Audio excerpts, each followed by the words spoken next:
Well, good afternoon, however you want to call it, this morning, afternoon, whatever you want to. This is going to be a testament on why you shouldn't be lazy with your video making. No, it has nothing to do with the firearms. This was just an excuse because I was doing some little bit of preventive maintenance, if you like. Clean and re-lube, just to make sure that rust doesn't set in. And I was watching some YouTube videos and whatnot, and the majority of my usual channel where I get the news, we're talking about the Trump tweet about the whole censorship ideas and how the big tech shouldn't be the one controlling what we say on our little new public squares, if you like, because like it or not, the internet has now become our little here center of our little small town. So the reason why I'm getting a little bit pissed off, because I was planning to make a video, probably I want to say for a couple months, and I actually made a little rudimentary one while I was driving, but the audio was crap, so I decided to sit on it and be lazy, and of course that didn't work out because now everybody's talking about it, so I'm kind of late to the party, but I'm still gonna voice my 2 cents, if you like. So in essence, what my take on it? Basically, the original idea was we should not be appeasing the new tech overlords with their idea of what should and shouldn't be on the internet and whatnot. I mean, the whole point was basically I sent a message to the Iraqi veteran 888 a year ago when he had his disagreements with the YouTube, and his take was, hey, we sat down with the YouTube, we rehash, everything is fine, which kind of raised my hackles, and I'm like, no, your approach is wrong. Basically, you shouldn't be getting back into the corner and basically negotiating your stance to what should be on YouTube or not. Gun videos, that's his primary thing. Okay, fine, understand that. And now the YouTube came out with, well, you shouldn't be showing any sale firearms. You shouldn't be showing any idea how to make the firearms and whatnot, which is kind of like, well, I mean, if the knowledge is there, I mean, what's the point? I mean, if you're selling the firearm on YouTube and basically advertising your business, I mean, then you should be paying for like Prime membership or something like that, but you shouldn't be censored for that. I mean, we have the legally arms list. I mean, it's free. You can go ahead and advertise your firearm. Nobody's censoring them. But if you go on YouTube and saying, hey, this is for sale, if you're offended by that, don't click on it. Nobody's forcing you to do that. But in an essence, I was kind of peeved about that. And basically, now the Alex Jones situation kind of flirted up into the realm, and he's saying, well, I've been a canary in a coal mine and whatnot, and I'm like, no, this has been going on for quite some time. I'm going to even say before the election, because if you kind of take a look at what Facebook was doing, what Twitter was doing, what YouTube was doing, this has been going on for more than a few weeks, months, or whatever. You're just being pissed off because now it affects you. I mean, granted, he was the one who actually did say something about the censorship, and he was truly loud about that. But the problem is, he's loud about loud stuff, so nobody's listening to him too much. But in essence, yeah, I don't like him too much. I mean, he's a loudmouth. He's selling, products and whatnot on his site. Let him be, man. That's capitalism, whatever. Don't censorship. Don't censor him. If you don't like him, don't click on his YouTube channel. Don't go on his website. Don't read his stuff. You're a free man, woman, whatever you want to call it. It should not be the point of censoring him because you don't like what he's saying. So, in an essence, he's saying that, now he's being pissed off and basically kind of backfired on the whole point. But before that, you have the whole demonetization situation. Remember that? Yeah, and I was like, wait, this started to smell funny, because when you're demonetizing somebody's like, if you demonetize my video, who cares, man? I mean, I'm making one video every 6 months, nobody cares. But if you're demonetizing somebody who is let's say Sargon of Akkad, who is relying on that income, then it's a problem. And that did not bode well with me whatsoever. So I kind of have an issue with that, and I emailed Stefan Molyneux about that. I'm gonna say beginning of the April, when this whole thing started to kind of heat up and whatnot. But now that I think about it, you kind of have to think about this is not that's happening right now. This has been going on for quite some time, and the leftists are just starting to tighten down the noose a lot more and a lot obvious. And they say, well, now there's the disappearance of the channels. No, this has been going on for quite a while. I remember some of the MGTOW videos, like John MGTOW, his channel got striked left and right for 3-4 years ago or something like that, and then finally killed his channel.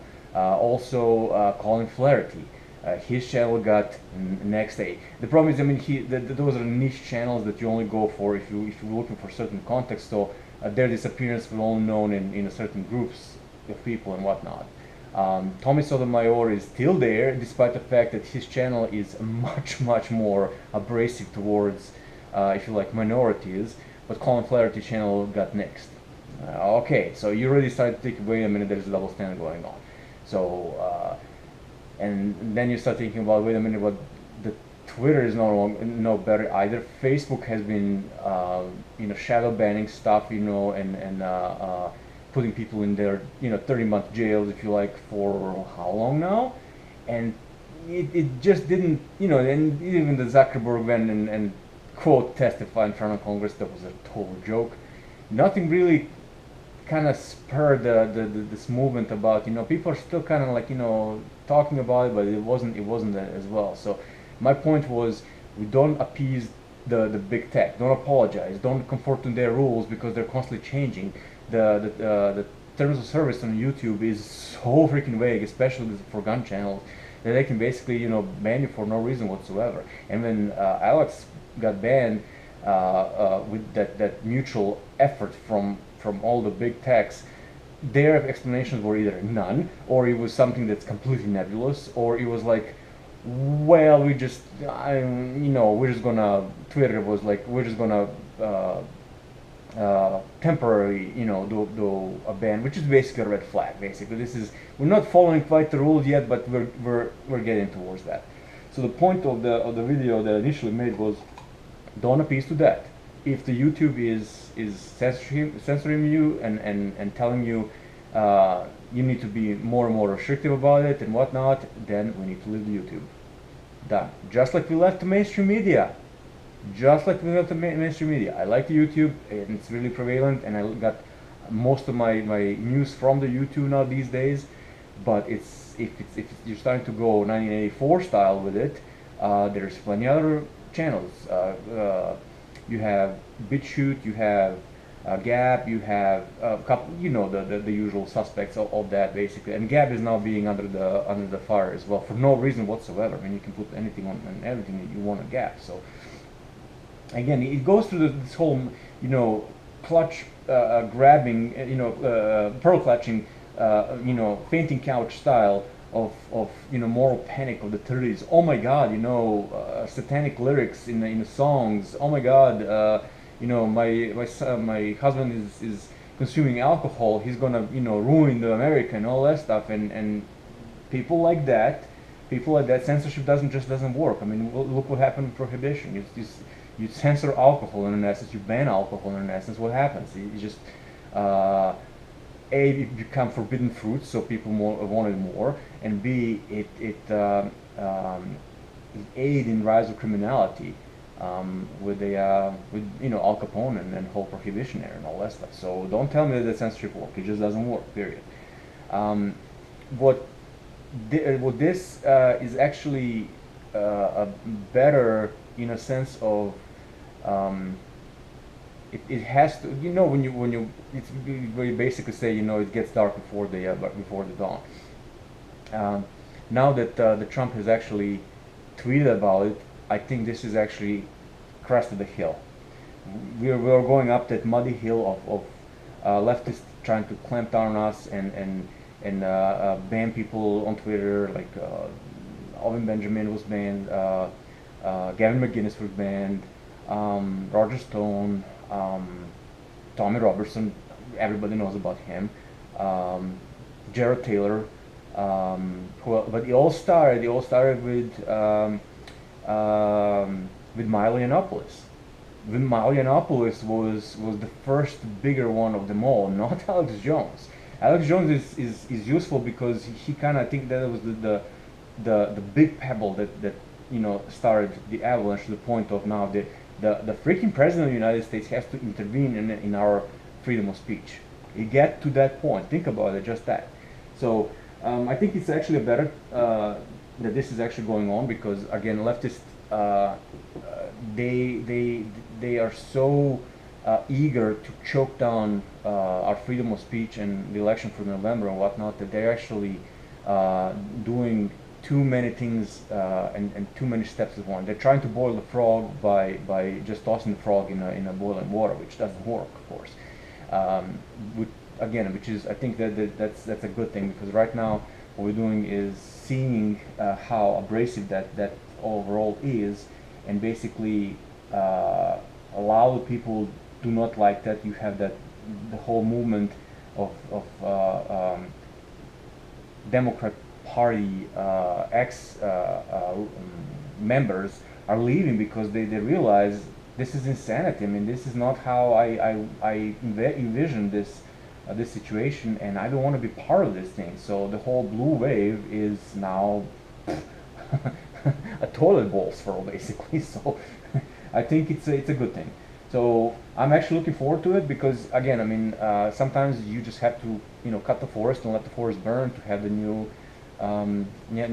thing growing. There are two, in my opinion, there are two different ways to approach this. There the whole thing about making the social media and Twitter and YouTube public utilities, which I don't like, for a reason I'm going to explain in a second, and the Internet Bill of Rights, which I think should be prevalent. The whole public utility is, yes, it would put a I guess a limiting ability of big tech to censor you, but at the same time it's still overseen by the government. And the problem is, when you have something that's overseen by the government can also take it away. So Bill of Rights is something that should be set, and basically everybody should conform to that. And that's my take on it.